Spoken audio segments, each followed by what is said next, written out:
صاحب نظر کی کمزوری کا علاج بتائیں، یہ کتاب دکھائیے گا۔ میرے محترم بھائیوں، آنکھوں کی کوئی بیماری ہے، آنکھوں کی کوئی بیماری ہے، 3 کام کرو۔ کسی کو سفید موتی ہے، کسی کو کالا موتی ہے، کسی کو 2 نظر آتے ہیں، کسی کو آنکھوں میں دھندلا نظر آتا ہے، کسی کو آنکھوں میں جالا نظر آتا ہے، کسی کو آنکھوں میں کالے کالے داغ نظر آتے ہیں۔ میرے محترم بھائیوں، یہ میری کتاب ہے، اس میں نے بتانا چاہا لوگوں کو کہ نماز ایکچول میں ہے کیا۔ نماز تھی ایک تحفہ جو ہمیں کس نے دیا تھا؟ ہمیں اللہ تعالیٰ نے دیا تھا۔ اور کب دیا تھا؟ اس کو دینے کے لیے اللہ تعالیٰ نے پورا انتظام کیا تھا۔ نبی صلی اللہ علیہ وآلہ وسلم کو معراج پہ بلایا، نبی صلی اللہ علیہ وآلہ وسلم کو نماز کے بارے میں ایک ایک چیز بتائی۔ یہ نماز نہیں ہے، یہ ہماری زندگی ہے، اس بدن کی زندگی، بدن کی زندگی۔ اور اگر آنکھوں کی زندگی چاہتے ہو نا تو واللہ نماز میں ایک بہترین حالت ہے جس کو سجدہ کہتے ہیں، جس کو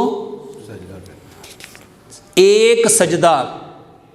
اقبال نے کہا تھا ایک سجدہ جس کو تو سمجھتا اپنے پہ گراں، 1000 سجدوں سے آدمی کو دیتا ہے نجات۔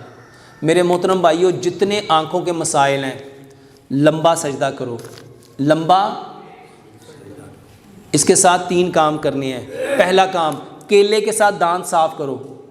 جتنے لوگوں کو دانتوں کی بیماریاں ہیں، دانتوں میں ٹھنڈا گرم لگتا ہے، دانتوں سے خون آتا ہے، دانتوں میں پس پڑی ہوئی ہے، دانتوں سے منہ سے بدبو آتی ہے، کیڑا لگا ہوا ہے، دانت پیلے ہیں، میرے محترم بھائیوں کیلے سے دانت صاف کرو۔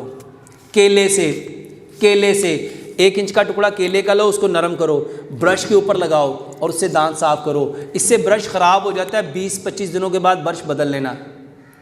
رات کو کیلے کے ساتھ دانت صاف کرو، صبح اٹھ کے بغیر کلی کیے بسم اللہ پڑھ کے اپنا تھوک لو، سورۃ فاتحہ پڑھ کے اپنا تھوک لو، آنکھوں کے اندر ڈال لو، 11 مرتبہ سورۃ فاتحہ پڑھو، 11 مرتبہ اپنا تھوک لگاؤ۔ اگر کسی بندے کا کوئی ایسا بچہ جس کی آنکھیں بھینگی ہیں، ٹیڑھی ہیں، آنکھیں ٹیڑھی ہیں، یہ جو بھائی اپنی نظر کی اینک اتارنا چاہتے ہیں، اپنی نظر کو ہمیشہ کے لیے بچانا چاہتے ہیں، اپنی نظر کو تیز کرنا چاہتے ہیں، میرے محترم بھائیوں کیلے سے دانت صاف کرو، صبح اٹھ کے بسم اللہ پڑھ کے سورۃ فاتحہ پڑھ کے کلی کیے بنا اپنا تھوک اپنی آنکھوں کے اندر ڈالو۔ اور تیسرا کام میرے محترم بھائیوں، سجدہ لمبا کرو، سجدہ لمبا کرو، بہترین علاج ہے۔